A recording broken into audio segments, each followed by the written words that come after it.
Rais wa Marekani Donald Trump ameibua mjadala mkubwa kimataifa baada ya kutoa tamko refu kuhusu mazungumzo yanayoendelea kati ya Marekani na Irani, akieleza kwa kina msimamo wa utawala wake kuhusu makubaliano mapya ya nyuklia yanayotarajiwa kufikiwa kati ya pande hizo mbili.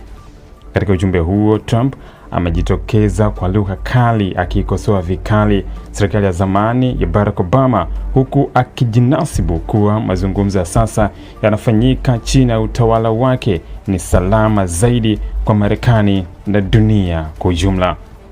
Trump alianza kwa kushambulia makubaliano ya zamani ya nyuklia ya Irani yaliyofikiwa mwaka 2015 maarufu kama JCPOA, akidai kuwa yalikuwa kosa kubwa la kimkakati kwa Marekani. Kwa mujibu wa Trump, makubaliano hayo yalifungua mlango kwa Irani kusogea karibu zaidi na uwezo wa kutengeneza silaha za nyuklia badala ya kuizuia. Katika kauli yake, Trump aliandika, moja ya makubaliano mabaya zaidi kuwahi kufanywa na nchi yetu yalikuwa makubaliano ya nyuklia ya Irani yaliyoletwa na kutia saini na Barack Obama pamoja na watu wasio na uzoefu wa kutosha wa utawala wake. Yalikuwa njia ya moja kwa moja kwa Irani kutengeneza silaha za nyuklia. Kauli hiyo inaonyesha wazi namna Trump bado ana mtazamo mkali dhidi ya sera za Obama kuhusu Irani, akiamini kuwa makubaliano hayo ya zamani yalikuwa dhaifu na aliipa Irani nafasi ya kuendelea na shughuli zake za nyuklia kwa siri, huku ikipunguza shinikizo la kimataifa dhidi yake. Trump amekuwa mkosoaji mkubwa wa makubaliano hayo kwa miaka mingi, akisisitiza kuwa hayakuwa na masharti ya kutosha ya kudhibiti kwa muda mrefu programu ya nyuklia ya Irani wala kuzuia shughuli zake nyingine za kijeshi katika Mashariki ya Kati. Akizungumzia mazungumzo yanayoendelea sasa kati ya Iran na Marekani, Trump alisisitiza kuwa makubaliano hayo mapya hayatakuwa sawa na yale ya zamani. Alisema, sio ilivyokuwa kwa makubaliano yanayojadiliwa sasa kati ya Iran na utawala wa Trump, ni kinyume kabisa na yale ya zamani. Kwa maneno hayo, Trump amejaribu kuonyesha kuwa utawala wake unaweka masharti magumu zaidi na unaepuka kile anachokiona kama makosa yaliyofanywa hapo awali. Trump pia alifafanua kuwa mazungumzo hayo yanaendelea kwa hatua za utaratibu na kwa makini zaidi, huku akiwataka wajumbe wa Marekani kutokurukia makubaliano ya haraka ili kuepuka makosa yatakayokuja kuigharimu Marekani baadaye.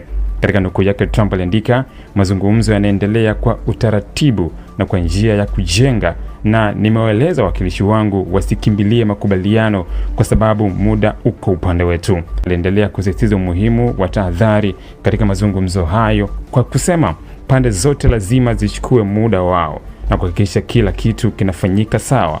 Hatupaswi kuwa na makosa yote.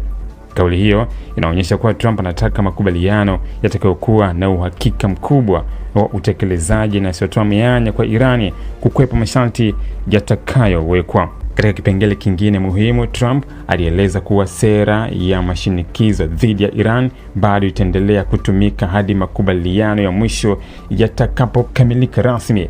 Alieleza wazi kuwa hatua za kuibana Iran kiuchumi na kidiplomasia hazitaondolewa mapema. Trump aliandika, vikwazo vitaendelea kubaki kwa nguvu zote hadi makubaliano yatakapofanikiwa kuthibitishwa na kutiwa saini. Kauli hiyo inaonyesha kuwa Marekani bado inatumia nguvu ya vikwazo kama silaha ya kushinikiza Irani kukubali masharti yanayotakiwa. Kwa upande mwingine, Trump aligusia pia suala la uhusiano wa moja kwa moja kati ya Washington na Tehran, akisema licha tofauti zilizodumu kwa miongo kadhaa, mazingira ya mazungumzo yanaanza kubadilika na kuwa ya kitaalam zaidi. Katika ujumbe wake aliandika, uhusiano wetu na Iran unakuwa wa kitaalam zaidi na wenye tija. Hata hivyo, aliweka mstari mwekundu kuhusu jambo ambalo amesema halitavumiliwa kabisa, Iran kuwa na silaha za nyuklia. Katika nukuu yake yenye msisitizo mkubwa, Trump alisema lazima waelewe hata hivyo kwamba hawawezi kuendeleza au kupata silaha za nyuklia au bomu.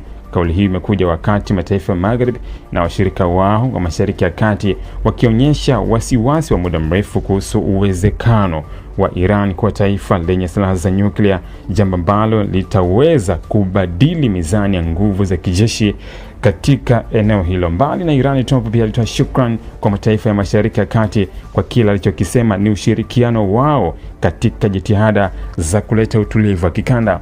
Aliandika, napenda kuzishukuru hadi sasa nchi zote za Mashariki ya Kati kwa msaada na ushiriki wao. Aidha, alieleza matumaini kuwa ushirikiano huo utaongezeka zaidi kupitia upanuzi wa makubaliano ya kihistoria ya Abraham Accord yaliyosaidia baadhi ya mataifa ya Kiarabu kuanzisha uhusiano rasmi na Israel. Katika kauli iliyowashangaza wengi, Trump hata alidokeza uwezekano wa Iran kujiunga siku moja na mfumo huo wa makubaliano ya kikanda. Aliandika, nani ajuaye, labda hata Jamhuri ya Kiislamu ya Irani ingeweza hata kujiunga pia.